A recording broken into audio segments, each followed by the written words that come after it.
When I heard that Santa Monica Studio was making a retro game done in the God of War style, oh, count me in.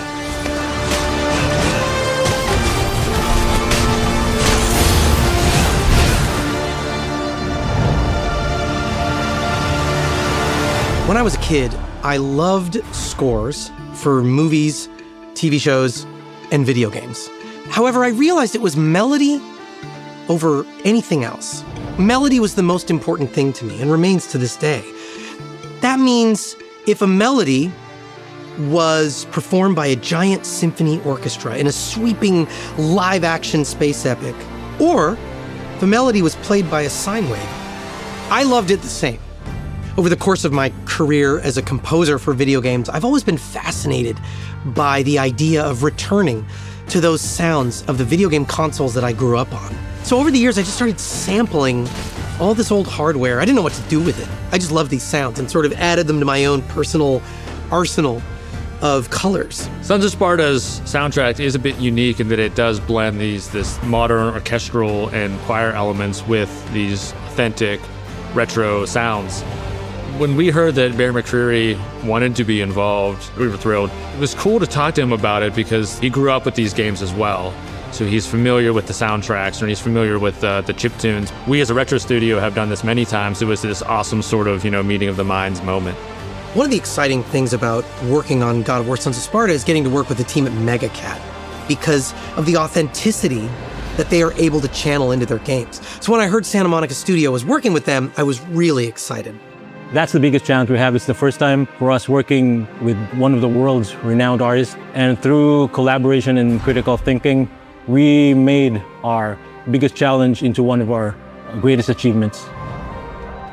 So along comes God of War Sons of Sparta. Suddenly, here's a perfect opportunity for me to write a love letter to not only the music that I grew up on, but the hardware that created that music. One of the most special things about the music of Sons of Sparta is that it really makes like a good mix of orchestra, modern music, and also retro and chiptune music. That was the most challenging part for me. How do we make it into this new genre, make it feel true to that genre, but it's still at its core God of War? God of War Sons of Sparta combines three major elements: the God of War Greek era in the story, retro gaming aesthetics, and an epic emotional story. Since when have you been so cynical? Birth. So I created three different sonic palettes and started mixing and matching. For the elements of the story pertaining to Kratos' Greek past, I drew from Greek folk music. I brought in instruments like the kithara, the aulos. These are stringed instruments and woodwind instruments that were around in some form during the ancient Greek era. Video games, when I was a kid, were predominantly made with sounds that you'd call chiptunes today. And yet people made timeless classics out of these sounds. So I used a lot of samples and synthesis to create that retro gaming flavor. The third element is that big emotional story. I wanted to use full symphony and choir to tell that story the same way I would on any God of War game. That was really my biggest challenge in scoring God of War Sons of Sparta, was in trying to figure out how to balance these three different sounds into something that gave each of them a moment to shine and yet felt like a cohesive whole. So in Sons of Sparta, we have these brothers, Kratos and Deimos. I only wrote one theme. I wrote a theme for the two of them. Now, it might seem weird at first because we have two characters, but ultimately the game is about their relationship. And I wanted to have one theme that would evolve as their relationship changes over the course of the game. What could have done this kind of damage? Looks like we got struck by lightning. I wanted to write a new theme that represents him and his brother Deimos as children. I realized it really wouldn't make sense to quote any of the music I wrote for the Norse saga. It didn't make sense really to quote any music from even the Greek games because they were very different stories. And when I think about the main themes of the game, I just kept repeating them over and over. Duty, honor, brotherhood. That's what this game is about. You okay, brother? I'm fine. We just need to find another way back. And then I came up with this beautiful, mournful tune. Da, da, da, da, da, da, da, da, da, da, da. There's a nostalgic wistfulness to this theme that I think is what Kratos, as an old man, would think about his own youth. It definitely has all the catchiness of a retro game. It feels memorable and inviting and exciting, and it tells you something about where you are in the story, where you are on the map, and yet it also evolves as the gameplay evolves. It changes with the story. There's a few areas in the game that have this refrain of the game's main theme, and the way Bear uses that in each context is amazing. You as the sound designer, as the composer, and especially as the player in the end, we have to make sure that it hits just right and it feels perfect. Because a lot of the sound design, a lot of the music essentially supports and drives the player's emotional state in the game. Something that surprised me, like while working with the music, is just how much it could change. Just removing or adding some elements could completely change the music. Because you pull one of the elements, you pull the synth elements, and now it's like a slightly different score. You pull the Greek elements out, it's a different kind of score. So I think that was like a very interesting challenge for me because it's something I haven't really had to deal with before. Part of the fun of this was thinking about the video games of my youth, where every area had a very specific musical feel. When you're playing an RPG and you get to the town, there was the town theme, or the combat theme, or the theme for the mountain, or the theme for the swamp, or the theme for the castle. I wanted to create that feeling with all our different environments.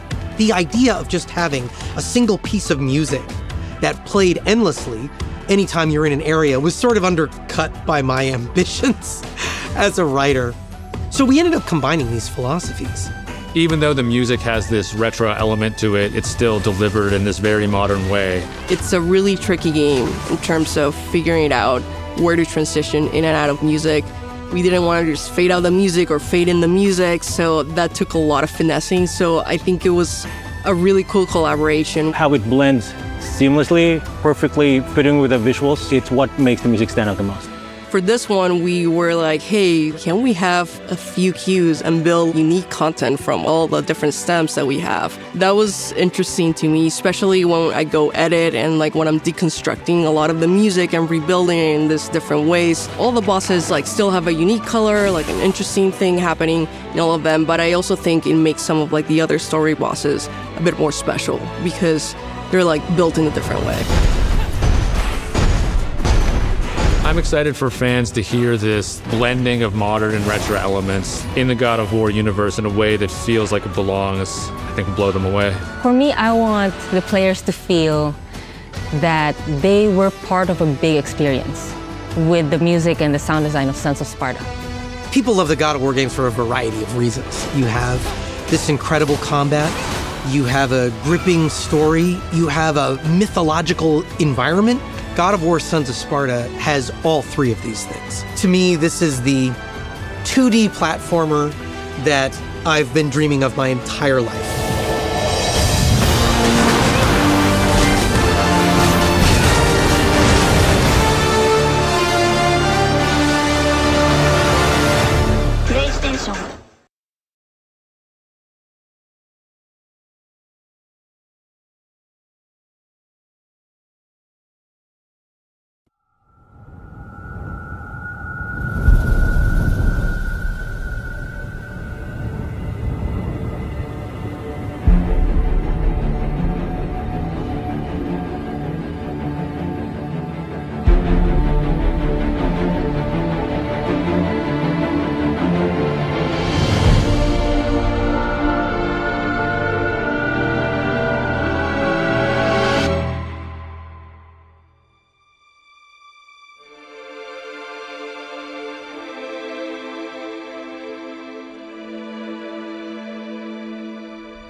What was that?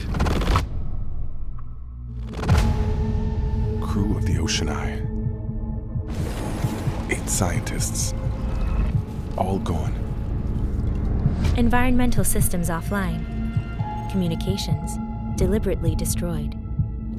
Blood stains. You should use your sonar, Noah. This may lead us somewhere.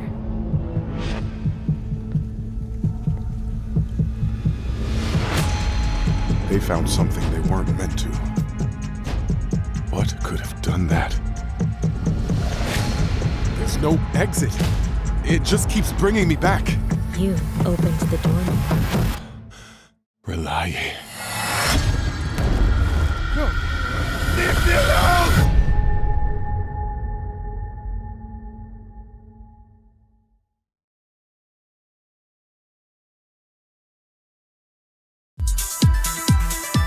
We've come this far together. Give us a chance to prove ourselves.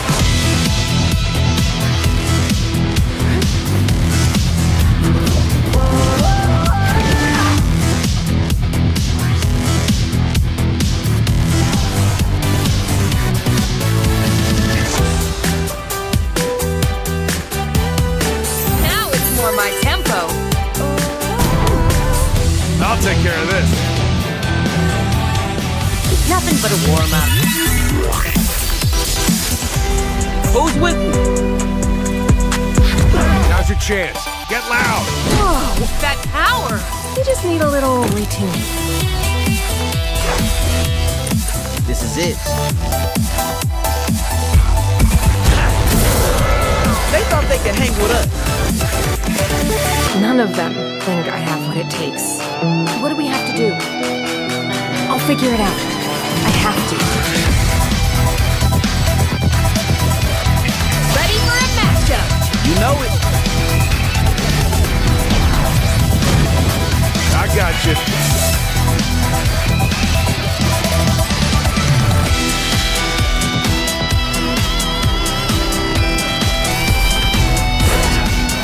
Yo, nice case. Don't let them intimidate you.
God of War, Sons of Sparta is set in the lands in and around Sparta. Laconia, it's the southern peninsula of Greece.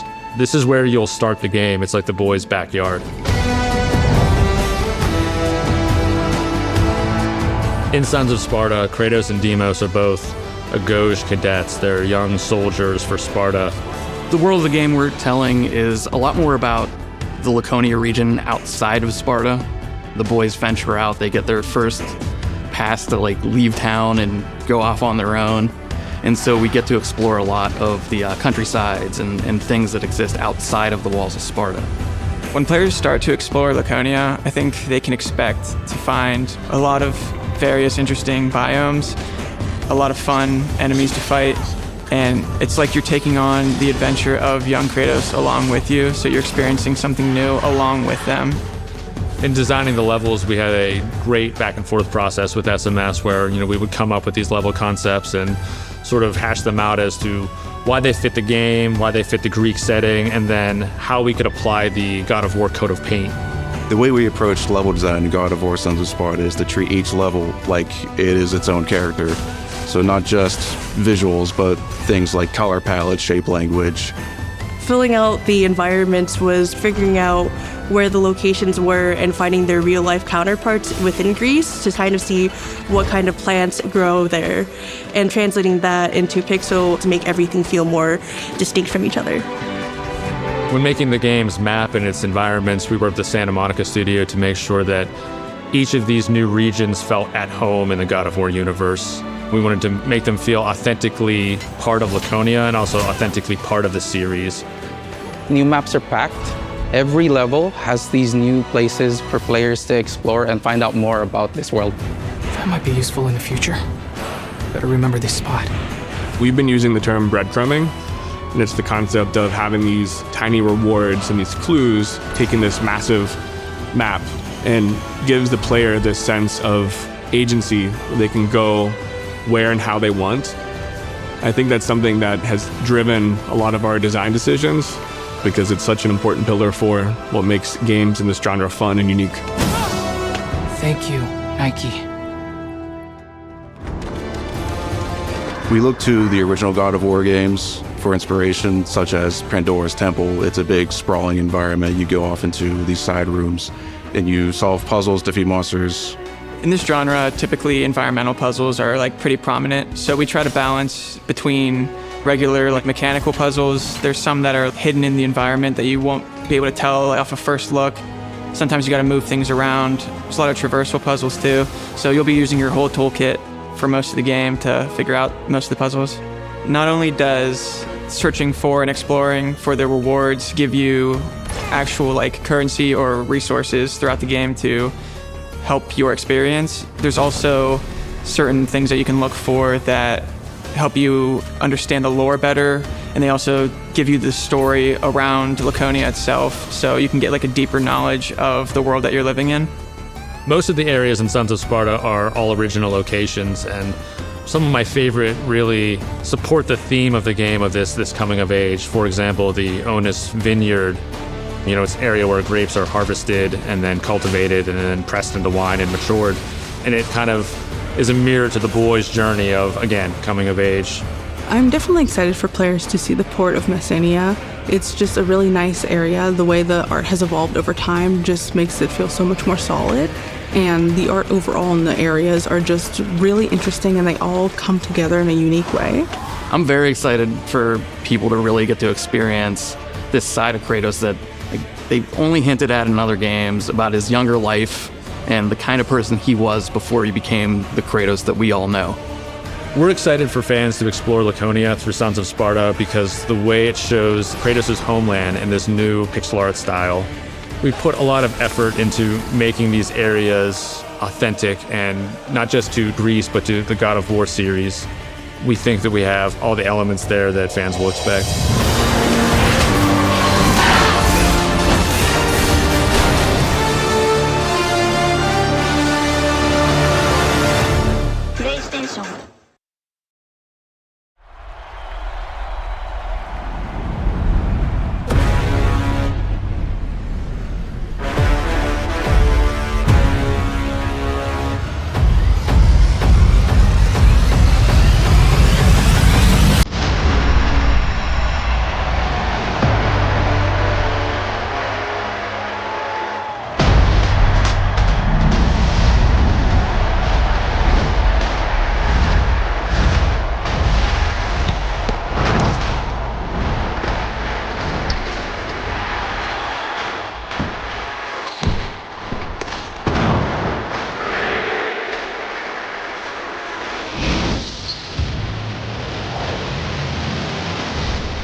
The joint attack was effective.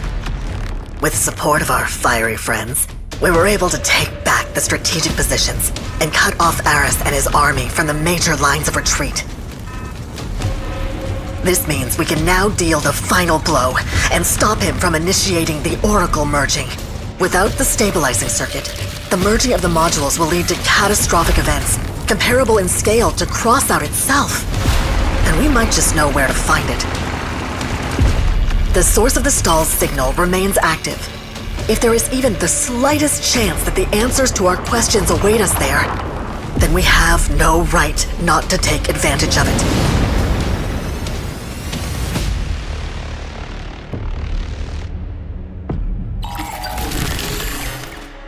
You fool. Did you think you drove me into a corner? Did you think you could win? No. No. You are forgetting the main weakness of everything that lives. You are still mortal. Name's Styx, humans. I talk. We're gonna do big things together. I sneak. I kill. Let's make this quick. Don't know me? Yeah. You got a few trailers to catch up on. You see this delicious little nugget here? That's quartz. Search everywhere! And apparently the whole damn world decided to go to war over it. Kill that green bastard! Everyone wants a taste of the power inside these crystals. Problem is, they'll have to go through me to get it back. And it turns out, power ain't the only thing inside a quartz. There's something darker in there, and it wants out. This whole saving the world thing leaves a bad taste in my mouth. Good thing I got the perfect palate cleanser. Oops.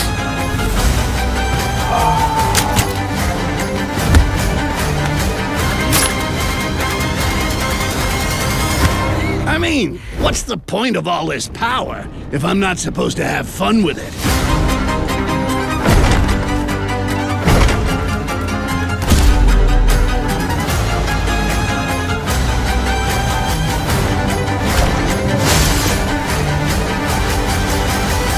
See you soon, Styx.